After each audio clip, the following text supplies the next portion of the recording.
The book of 2 Corinthians is sort of like a collage or a composite. It's almost like somebody took a file folder and said, well, it's all here, we'll just print it like we got it. And so chapters 10 through 13 actually seem to maybe have come even before 1 Corinthians. And chapters 8 and 9 seem to be two different letters written at two different times. And then chapters 1 and 2 seem to be followed by material that's suddenly in chapter 6. And so when you read it, if you feel like, I'm not quite tracking, good. That's good, because you're paying attention to what's in there. And it's okay to notice that this collection is now in front of us and brings with it a great variety of experiences in the life of a troubled congregation. True to the plan for organizing Paul's books, and this was done in a very systematic, scientific way. They took the biggest one first, and then they followed it with the one that wasn't quite as big. And so 2 Corinthians, this whole collection of material that Paul wrote to the Corinthian church, well, there it is. It's the third of Paul's books.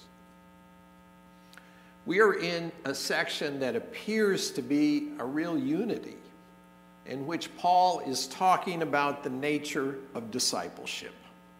And so the passage we hear today is also about the nature of Christian discipleship. The chapter just before this spent a lot of time talking about human frailty and about how the truth is we are all just a hairbreadth away from finding ourselves permanently in God's hands. We are frail in body.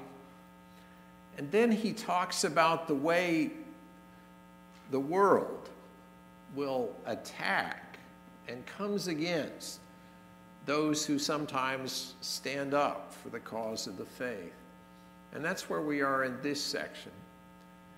It's appropriate that we're talking about frailty because, after all, this is Ash Wednesday, and the ashes themselves are a reminder of human frailty, about our very mortality, and remembering that we exist in God's grace and in God's hands, and that our life is truly a frail and fragile gift. The symbol of ashes, of course, comes from the common currency of the ancient world. You burn solid fuel in your home to cook, and so when you're done, you throw it out the door. Ashes are everywhere. And when the king comes by, you're expected to throw your arms out in front of you and put your forehead to the ground. And after the king leaves, you better have a smudge of ash on your forehead. And so we take this time to remember who our king is, and so the ash comes in the sign of a cross. So with that frailty, and with the apostle talking about all the hardships that he's endured, it's okay to remember that this season is a season that looks to our spiritual frailty. After all, it is a great period in which we examine our lives and spend time in repentance. It's a time when we say, what are we about?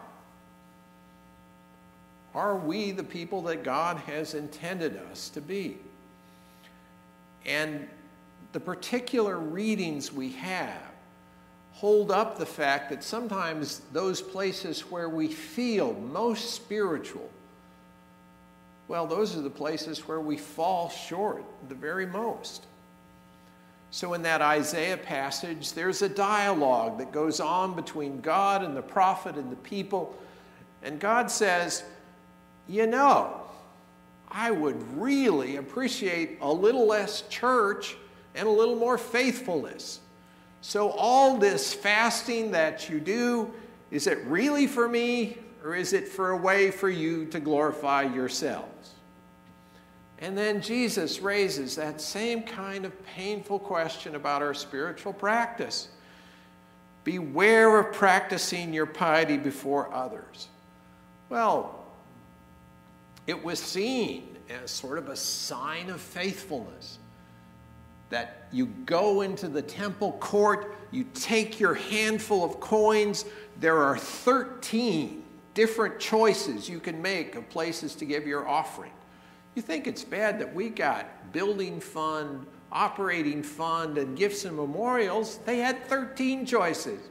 And of course, they want to make sure that the coins, once they go in, they stay in. And so they are shaped like a trumpet. And you take your handful of coins and you sound the trumpet when you go in to show how big your offering is.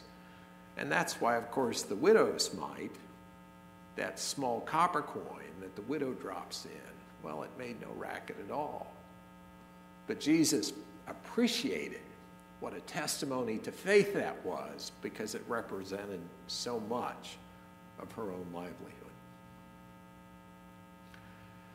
So when we think we are doing so well in the faith and doing something so spiritual, that is maybe the time we ought to stop and pause and ask ourselves, who are we doing this for?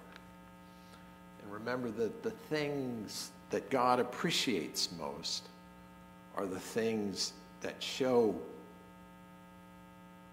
what's on the inside and how we're being transformed.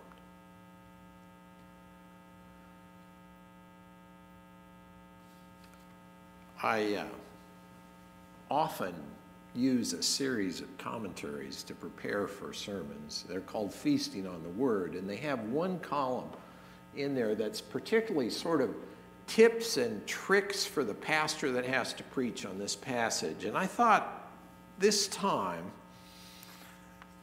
talking about that passage from 2 Corinthians, the author really outdid himself. So this is what he says about those words we heard from Paul that talked about calamity and beatings and imprisonments and riots and labors. He said, in congregations where many members live in relative comfort and security, the endurance that can come from having survived beatings, imprisonments, and civil disturbances is likely to seem hypothetical and external to daily life. The homiletical challenge, homiletical, it's just a fancy word for sermon writing, in this context is to avoid both the liberal guilt sermon, in which we spend more time feeling bad than actually doing good, and the loophole sermon, in which we explore high ideals and then hedge by saying that, of course, none of us may be called to ministries extreme as Paul. And then he goes on and talks about a different sort of congregation. He says, for congregations where many members live with muggings, jail time, and too much month at the end of the money, as I have heard many preachers say, the hardships Paul lists may be real and present in the life of the community. The challenge in this case may be to help listeners discern how the Spirit may be calling us to move from a place of unchosen endurance for the sake of survival to chosen endurance for the sake of the gospel. I was thinking about sort of how unique our circumstances are in this place, because so many of you find yourself sort of well supported by the state because you work for an institution, and yet at the same time there's such a peril about the way our state seems to act toward those people who work for them. It's sort of like we have both categories working for us. So on the one hand, there may be ease and comfort, and yet there is always that sense that we are on a tightrope. And maybe during this Lenten season, that can be a really good thing. Because when you're on the tightrope, the reminder is always to keep about the task. and also be grateful for the net, because we belong to one whose love undergirds every facet of our life, who seeks to draw us close in personal and in corporate ways, and wants us to use this season to draw ever closer to the one who is so faithful to us. All praise and thanks to the God who in good times and in bad, in good seasons and out of season, shows his true love for us.